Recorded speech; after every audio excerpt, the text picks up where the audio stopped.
जनप्रतिनिधि के नाते से जिनकी देश भर में पहचान है, ऐसे राजा भैया के लिए जोरदार तालियां बजाएं। हमारी अपनी इस लोकसभा में मंच पर ही विराजमान इतनी बड़ी संख्या में आए, वाकई में ये परमात्मा करे आपकी अपनी इस व्यवस्था को नजर नहीं लगे, ये परमात्मा की कृपा है। इसी मंच पर अभी अभी रमापति शास्त्री जी ने, वाह क्या शास्त्री जी आपने संक्षेप में, लेकिन ऐसा लगा कि साक्षात हमारे बीच में से कोई विद्वान वक्ता और इतने लंबे समय तक आपके चुने रहने का राज आपने बताया। जोरदार तालियां रमापति शास्त्री जी के लिए। संक्षेप में लेकिन पंक्तिबद्ध काव्य रूप में आपने अद्भुत अपनी उपस्थिति दर्ज कराई। गाजनी गुरु जी के लिए जो सादर प्रणाम, गुरु जी के लिए जोरदार तालियां बजाएं। हमारी अपनी एक तरह से उनकी उपस्थिति ये हमारी पार्टी की विचारधारा को बताती है और आपके प्रति मैं प्रणाम व्यक्त करता हूं। अवधेश कुमार सिंह जी एमएलसी, जोरदार अवनीश सिंह जी, जोरदार तालियां अवनीश सिंह जी के लिए जो हमारे प्रभारी हैं।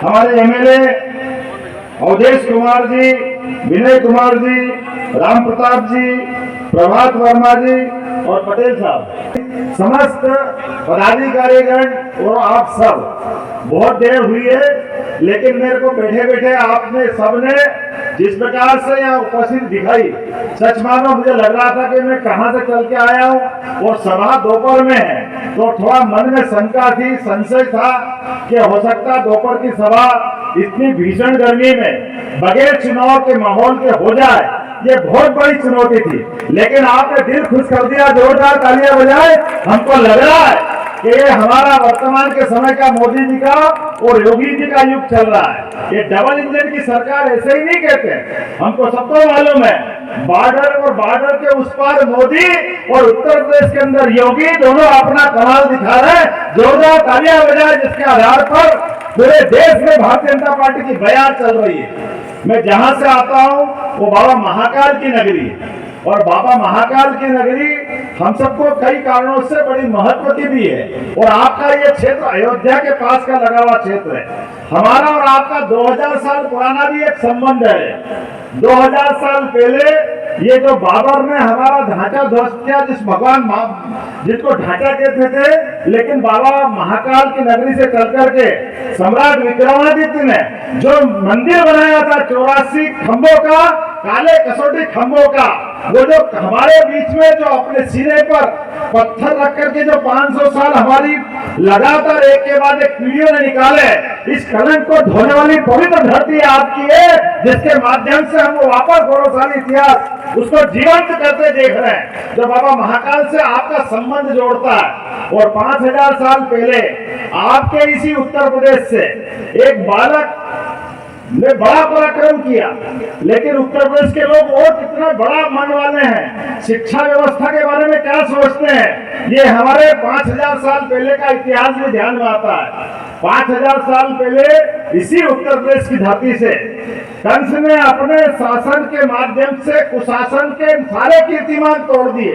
एक नहीं, दो नहीं, तीन नहीं, 6 7 बालकों को दीवार पे मार मार करके अपनी सारी संस्कृति को मिट्टी में मिला करके कंस ने कुशासन का जो रिकॉर्ड बनाया था, आपकी इस ब्रज की धरती के एक बालक ने उस कंस को धराशायी करके धर्म की जय जयकार जो कराई थी, बोले गोपाल कृष्ण भगवान की। लेकिन हमारे उत्तर प्रदेश के लोग उस समय भी कितने जागरूक थे, हमारी संस्कृति कितनी अलग ढंग से सोचती है कि चाहे कंस को मारने का कितना बड़ा पराक्रम कर दे, लेकिन आखिर भगवान कृष्ण की उम्र उस समय 11 साल की थी और वो एक तरह से गांव के परिवेश से आए थे। तो शिक्षा की कितनी महत्ता है, इसलिए बजाय उनको कोई और काम देने के, उनको उज्जैन में शिक्षा देने के लिए पहुंचाया शांतिपनी आश्रम में। ये शिक्षा की महत्ता बताने वाला ये हमारा उत्तर प्रदेश है। हमारे यहाँ पे भले आप पराक्रम कर दो, लेकिन ये जो हमारी संस्कृति है, ये संस्कृति में ज्ञानदायी संस्कृति है। ये संस्कृति हमको जीवन में मानवता सिखाने वाली संस्कृति है। और हम सबको मालूम है, जो कृष्ण बन के बालक शिक्षा ग्रहण करने गए, वो श्री कृष्ण बन करके आए। 64 कला, 14 विद्या, और केवल सीख करके नहीं आए, रहे तो केवल 64 दिन, लेकिन 64 दिन में जो सीखा है वो जीवन के हर कठिन समय में जब जब समाज को आवश्यकता पड़ी, धर्म के लिए भगवान कृष्ण ने सदैव अपनी उपस्थिति दर्ज कराई और अपने मुखारविंद से जो गीता का प्रसाद दिया है वो तो अद्वितीय है दुनिया के लिए। कोई ऐसा शिष्य नहीं हुआ है जो जीते जी श्री कृष्ण के बारे में कहा जाता है कृष्णम वदे जगत गुरु, जो जीते जी एक विद्यार्थी से जगत गुरु की उपाधि प्राप्त कर ले, ये केवल हमारे उत्तर प्रदेश के बलबूते पर हो सकता है। मैं आज इस बात को लेकर कहने आया हूँ कि एक सामान्य परिवार का गरीब व्यक्ति जिसके बारे में हमको मालूम है 2014 के पहले नरेंद्र मोदी जी के बारे में क्या क्या नहीं कहा गया, कितने प्रकार से उनको पता नहीं क्या क्या एक तरह से अपमान सहन करना पड़ा। वो अमेरिका जिनको वो अपने मालूम है कि पूरे अमेरिका में गुजरात के व्यापारियों के कारण, अपने देश के व्यापारी के कारण अमेरिका बहुत बड़े पैमाने में डेवलपमेंट करता है, लेकिन तत्कालीन व्यवस्था में गुजरात के आधार पर मुख्यमंत्री बनने के कारण से षड्यंत्रों के आधार पर मोदी जी को गुजरात से मुख्यमंत्री के रूप में अमेरिका जाने का मौका नहीं मिला। उनको वहां बुलाया गया सम्मान के लिए, सभा के लिए, तो उनको वीजा नहीं दिया, पासपोर्ट उनका क्लियर नहीं किया। मुझे इस बात की प्रसन्नता है, आप केवल 9 साल देख लो, वही अमेरिका पलक पावड़े बिछा के सम्मान के लिए तैयार है के लिए आज के इस दौर के अलावा भी कोई भी राष्ट्रपति बने, ये बने इसके पहले वाला बने या वो कोई बनेगा, मोदी जी को कोई नकार सकता है क्या? हमारे अपने एक केवल अमेरिका नहीं, दुनिया के सारे देश, कौन से देश छूटेंगे? हमारे लिए गर्व का सीना हम सबके माध्यम से ध्यान में आएगा।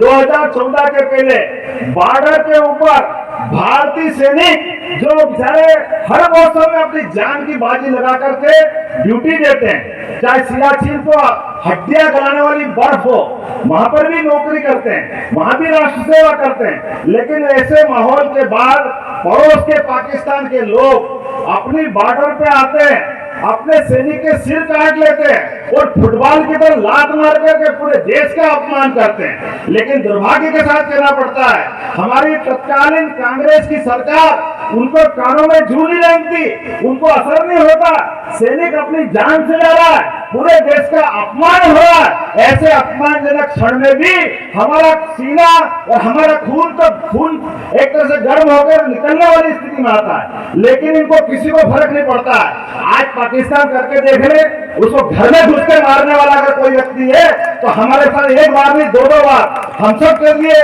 चाहे सर्जिकल स्ट्राइक हो, एयर स्ट्राइक हो, जिस प्रकार का माहौल बना है कि हमारे सैनिक की तो बात छोड़ दो, हमारे देश की तरफ आंख उठा के देख ले। अब तो हम नहीं कह रहे, पाक अधिकृत कश्मीर के लोग खुद अपना आह्वान कर रहे हैं कि जिस प्रकार से धारा 370 हटा करके जम्मू कश्मीर की हालत बदली है, अब हमको भी आप अपने में मिला लो। इसलिए आतंकवादी पकड़ पकड़ के वो हमारे लिए एक तरह से मार्ग प्रशस्त कर रहे हैं, और मुझे पूरा भरोसा है भारतीय जनता पार्टी की सरकार 2024 में बनी तो निश्चित रूप से जम्मू कश्मीर का बचा हुआ हिस्सा भारत में मिलेगा। हम और आपके साथ हम सब मिलकर के वो पूरे जम्मू कश्मीर को आजाद कराएंगे। आज केवल अगली बार सरकार बनाने का मुद्दा नहीं है, देश के अंदर देश की सुव्यवस्थाओं को स्थापित करने के लिए आप बताइए, नई शिक्षा नीति लागू हुई, मैं तो शिक्षा मंत्री हूँ, थोड़ी सी बात उसकी भी करूंगा। आप कई उदाहरण तो देख लो, कैसे उदाहरण है, हम सबको सिखाया गया मुगलों को अकबर महान, भैया अकबर महान तो वो हमारे झांसी की रानी से पहले 100 साल पहले रानी दुर्गावती ने आसिफ खां अकबर के खुद के सामने युद्ध लड़ करके अपना बलिदान कर दिया, तो रानी दुर्गावती का कोई महत्व नहीं होगा क्या? क्योंकि वो गोल्ड रानी है, अपने देश की रानी है, हमारे देश के ऊपर देशवासियों के बलिदान का कोई महत्व नहीं। हमारी अहिल्याबाई, जिसका नाम हम सब जानते हैं, देवी अहिल्या, उस अहिल्याबाई ने वो जो कलंक लगाता हमारे सबके सामने कि हमारा बनारस में बाबा विश्वनाथ का मंदिर तोड़ा गया था, लेकिन मंदिर तोड़ने के बाद उसी मुगल सत्ता के दरमियान मुगल शासन के साथ अपनी रानी अहिल्याबाई ने जाकर इंदौर से आकर के अगर बाबा विश्वनाथ का मंदिर बनाया, और मंदिर बना करके गुरु गोविंद सिंह जी ने तो सोने का पत्रा भी चढ़ा दिया उसके ऊपर। क्या ये इतिहास का हिस्सा नहीं होना चाहिए? हमारे अपने इतिहास के आधार पर जिनके कारण से अपनी संस्कृति जानी जाती है, उसको अवॉइड करेंगे क्या, उसको छोड़ देंगे क्या? अरे ये तो काल खराब था, हमारी गुलामी का समय था, अंग्रेजों ने सड़ी गली शिक्षा नीति लिया आए थे, वो एक अलग बात है। लेकिन जब अपना समय आया तो आप, मुझे इस बात का गर्व है, मैं मध्य प्रदेश से आता हूँ, नई शिक्षा नीति के बलबूते पर अरे डॉक्टर भी बनेंगे तो हिंदी के पढ़ने वाले विद्यार्थी क्यों नहीं बन सकते? MBBS की पढ़ाई हिंदी में क्यों नहीं हो सकती? इंजीनियर हिंदी में क्यों नहीं हो सकते? वो न केवल हिंदी में, भारत की सभी भाषाओं में जोरदार तालियां बजाओ अपनी भारतीय भाषाओं के गौरव के लिए। ये अंग्रेजी को पढ़ना मैं मना नहीं करता हूँ, अंग्रेजी का ज्ञान अच्छा हो सकता है, लेकिन हमारी राष्ट्रभाषा का स्थान तो अंग्रेजी नहीं ले सकती ना। दोनों में तो जमीन आसमान का अंतर है। मेरी माँ तो मेरी माँ रहेगी, मेरी मासी या मेरी पड़ोसन, मेरी उनको मासी बोल सकता हूँ, मौसी बोल सकता हूँ, लेकिन वो मेरी माँ नहीं हो सकती। मेरी माँ का दर्जा तो मेरी आई रहा बैठी रही। आप लोगों का देख के इतना बड़ा एहसान हमारे ऊपर लग चुका है कि हम क्या बताएं। यह गर्मी में आप लोग इतना समय देंगे, अकेले हम कितना आपका धन्यवाद दी हमरे समझ में नहीं आ रहा। हमारे लोकसभा के कोने कोने से हमारे तमाम हमारे सम्मानित कार्यकर्ता अगर मौजूद हैं, सबसे भेंट बेजहान है, हमारे तमाम परिवार के वरिष्ठ जन यहाँ मौजूद हैं, हमारे तमाम नौजवान भाई मौजूद हैं। आप सबके तरफ से यहाँ पर आए हुए मध्य प्रदेश से वहाँ के शिक्षा मंत्री, चाहे हमारे बच्चे हों जिनके इम्तिहान के टाइम उनसे पैसा वसूला जाता था, चाहे हमारे गन्ना किसान हो जिनके साथ घटतौली दिन दहाड़े उनके साथ चोरी होती थी, घटतौली होती थी, और चाहे हमारा समाज हो, हमारे गरीब लोग हों जिनको बहन जी के जन्मदिन के नाम पर उनको लूटा जाता था, और चाहे हमारी आम जनता हो, चाहे हमारी महिलाएं बहनें हैं जिनको सपा के राज में उनकी इज्जत पे कोई सुरक्षा का कोई तरीका नहीं था। ये सब हम लोग देखा गए, आप लोग देखा गए। तब यहाँ की जनता ने इतना बड़ा फैसला लिया कि यहाँ के सत्ता शासन इन चोर उचक्कों को, इन भ्रष्टाचारियों को यहाँ से उखाड़ फेंकना है, और आप लोग मोदी जी का लावा दें। और केवल 2014 नहीं, 2014 के बाद